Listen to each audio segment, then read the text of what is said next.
सोचिए, क्या ऐसा हो सकता है कि हर महीने बस थोड़ी सी बचत करके एक बहुत बड़ी दौलत बना ली जाए।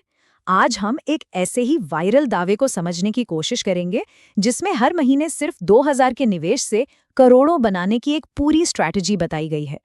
तो चलिए सीधे सबसे बड़े और सबसे दिलचस्प सवाल पे आते हैं। क्या ये सच में मुमकिन है? मतलब हर महीने सिर्फ 2000 रुपए का छोटा सा इन्वेस्टमेंट और उससे बन सकते हैं पूरे 37 करोड़। सुनने में तो ये थोड़ा नामुमकिन सा लगता है ना? लेकिन आइए इसके पीछे के गणित और लॉजिक को समझते हैं। तो ये इतना बड़ा सफर शुरू कहाँ से होता है? जैसा हमेशा होता है, एक बहुत ही छोटे और आसान से कदम से। इस पूरे प्लान की शुरुआत होती है बस 2000 रुपए महीने के इन्वेस्टमेंट से। ये वो अमाउंट है जो शायद कोई स्टूडेंट अपनी पॉकेट मनी से बचा सकता है, या कोई जो अपने करियर की शुरुआत कर रहा है वो आसानी से निकाल सकता है। लेकिन कहानी में एक छोटा सा ट्विस्ट है। शर्त बस इतनी है कि हर साल इस इन्वेस्टमेंट को सिर्फ 10% से बढ़ाना है। सुनने में ये बहुत छोटा लगता है, पर इस प्लान की कामयाबी के लिए ये छोटा सा इजाफा बहुत जरूरी है। ठीक है, तो पैसे कितने लगाने हैं ये तो समझ आ गया, पर उतना ही जरूरी सवाल ये है कि ये पैसे जाएंगे कहाँ। तो चलिए अब इस इन्वेस्टमेंट के फॉर्मूले को देखते हैं। यहाँ पर सारा खेल है डाइवर्सिफिकेशन का, मतलब सारे अंडे एक ही टोकरी में नहीं रखने हैं। तो पैसा 4 हिस्सों में बढ़ता है। 40% जाता है निफ्टी 50 में, यानी इंडिया की टॉप 50 कंपनियों में। 25% मिड कैप 100 में, जो मीडियम साइज की कंपनियां हैं। 15% स्मॉल कैप 250 में, यानी छोटी लेकिन तेजी से बढ़ने वाली कंपनियों में। और आखिर में 20% गोल्ड में, जो कि एक सेफ ऑप्शन माना जाता है। तो अगर पूरे प्लान को 3 सिंपल स्टेप्स में तोड़ें तो वो क्या होंगे? पहला, 2000 रुपए महीने से शुरू करो। दूसरा, हर साल 10% से इन्वेस्टमेंट बढ़ाओ। और तीसरा, अपने पैसे को इन अलग अलग फंड्स में डाइवर्सिफाई करो। कितना सिंपल और सीधा है, राइट? अब देखते हैं कि ये नंबर्स असल में समय के साथ बढ़ते कैसे हैं। लाख से करोड़ का सफर कैसा दिखता है? हाँ, एक बात याद रखनी होगी, ये सब अनुमान है जो मार्केट के पास्ट परफॉर्मेंस पर बेस्ड है। तो 10 साल तक लगातार ये करने के बाद क्या होता है? चलिए देखते हैं।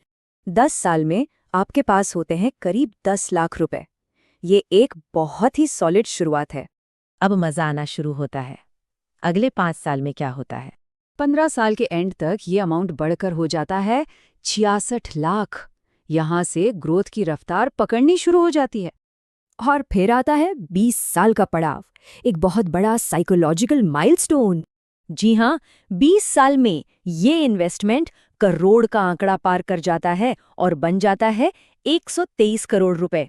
यहीं से कंपाउंडिंग का असली जादू दिखना शुरू होता है। अब तक जो हो रहा था वो तो सिर्फ ट्रेलर था। अब हम उस फेज में एंटर कर रहे हैं जिसे हम कह सकते हैं पैसे का महाविस्फोट, यानी द मनी एक्सप्लोजन। अगले 10 साल के जो आंकड़े हैं ना, वो सच में दिमाग घुमा देने वाले हैं। यहीं पर वो स्नोबॉल इफेक्ट जिसे हम कहते हैं, वो अपनी पूरी ताकत दिखाता है। जैसे बर्फ का एक छोटा सा गोला पहाड़ से लुढ़कते लुढ़कते बहुत बड़ा हो जाता है, बिल्कुल वैसे ही। जरा इस टाइमलाइन को देखिए। 25वें साल में 4.4 करोड़, ठीक है, पर जरा अगले 5 साल देखिए। 30वें साल में ये ऑलमोस्ट 4 गुना होकर हो जाता है 16.5 करोड़।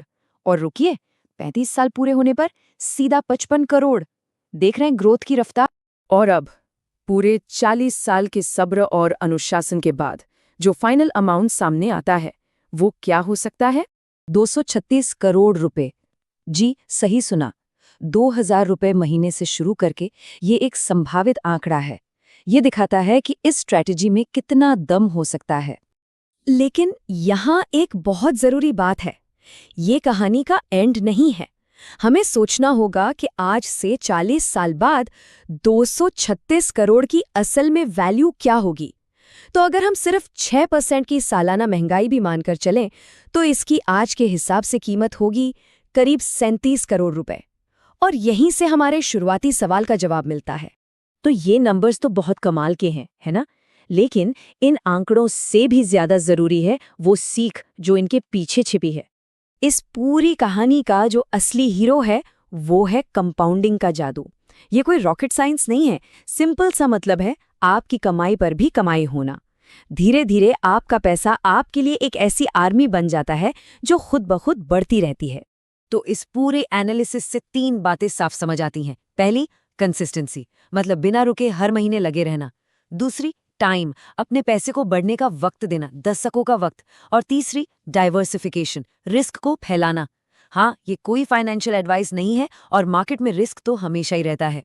और जाते जाते बस एक बात सोचने के लिए छोड़ जाते हैं कि सबसे महंगा इन्वेस्टमेंट वो होता है जिसे कभी शुरू ही नहीं किया गया। सोचने वाली बात है ना?